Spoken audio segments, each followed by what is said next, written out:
Hello বন্ধুরা, আশা করি তোমরা সবাই ভালো আছো। স্টাডি কিং চ্যানেলে তোমাদের স্বাগত জানাই।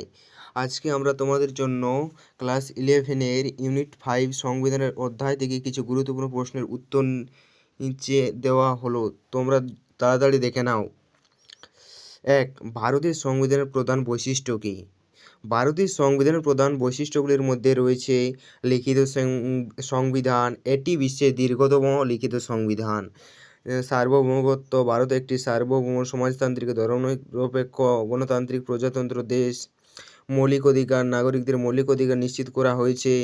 রাষ্ট্র পরিচালনার নির্দেশমূলক নীতি। সরকার পরিচালনার জন্য নির্দেশ নীতি করা হয়েছে। সংঘীয় ব্যবস্থা। এটি একটি ইউনিয়ন কিন্তু ফেডারাল। সংঘীয় বৈশিষ্ট্যসমূহ ভারতবর্ষের স্বয়ং শাসন ও গণতন্ত্রের মিশ্রণ। 2. ভারতের সংবিধান কবে গৃহীত হয়? এটি অনেক ইম্পর্টেন্ট। ভারতের সংবিধান গৃহীত হয় 26শে নভেম্বর 1949 এবং এটি কার্যকর হয় 26শে জানুয়ারি 1950। 3. ভারতের সংবিধান কে তৈরি করেন? ভারতের সংবিধান প্রণয়নের দায়িত্ব ছিল ডক্টর বি আর আম্বেদকর এবং তার নেতৃত্বে গঠিত সংবিধান সভার খসড়া কমিটি।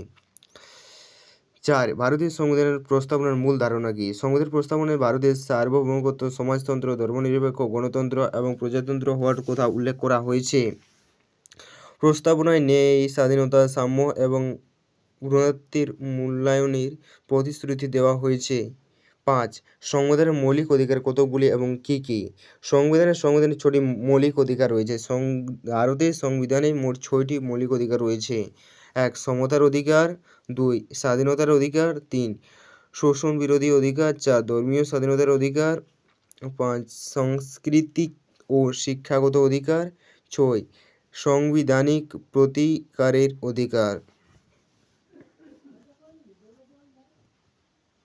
7. রাষ্ট্র পরিচালনার নির্দেশমূলক নীতিগুলি কী কী? রাষ্ট্র পরিচালনার নির্দেশমূলক নীতি হলো সেই নীতি যা সরকারের জন্য একটি নির্দেশিকা হিসেবে কাজ করে, যার লক্ষ্য একটি কল্যাণের রাষ্ট্র প্রতিষ্ঠা করা। এটি সংবিধানের অধ্যায় 8 এবং আর্টিকেল 36 থেকে আর্টিকেল 51 পর্যন্ত বর্ণিত আছে। 8. ভারতীয় সংসদের কতটি কক্ষ রয়েছে? ভারতীয় সংসদে 2টি কক্ষ, একটি লোকসভা আর একটি রাজ্যসভা। লোকসভাকে বলা হয় নিম্ন কক্ষ আর রাজ্যসভাকে বলা হয় উচ্চ কক্ষ। 9. ভারতীয় সংবিধানের অধীনে রাষ্ট্রপতির ভূমিকা কী? ভারতের রাষ্ট্রপতি হলেন রাষ্ট্রের প্রধান। তিনি সংবিধান অনুযায়ী কার্যবিহীন ক্ষমতার অধিকারী এবং সমস্ত সাংবিধানিক দায়িত্ব পালন করেন, তবে প্রায়ই তিনি তার কার্যাবলী প্রধানমন্ত্রী ও মন্ত্রিপরিষদের পরামর্শে প্রদান করেন। 10. সংবিধান অনুসারে মৌলিক কর্তব্য কি? ভারতের সংবিধানে 42তম সংবিধান সংশোধনের মাধ্যমে মৌলিক কর্তব্যগুলি সংযোজন করা হয়েছে। বর্তমানে 11টি মৌলিক কর্তব্য রয়েছে, যা প্রতিটি ভারতীয় নাগরিকদের জন্য সংবিধানের অধ্যায় এবং আর্টিকেল 51 উল্লেখ করা হয়েছে। এগুলি দেশের প্রতি সম্মান, সংবিধানের প্রতি আনুগত্য এবং দেশের ঐক্য ও অখণ্ডতা বজায় রাখে ইত্যাদি বিষয়ে দায়িত্ব প্রদান করে। আশা করি তোমাদের ভিডিওটি ভালো লেগেছে। ভালো লাগলে একটি লাইক করে দিও।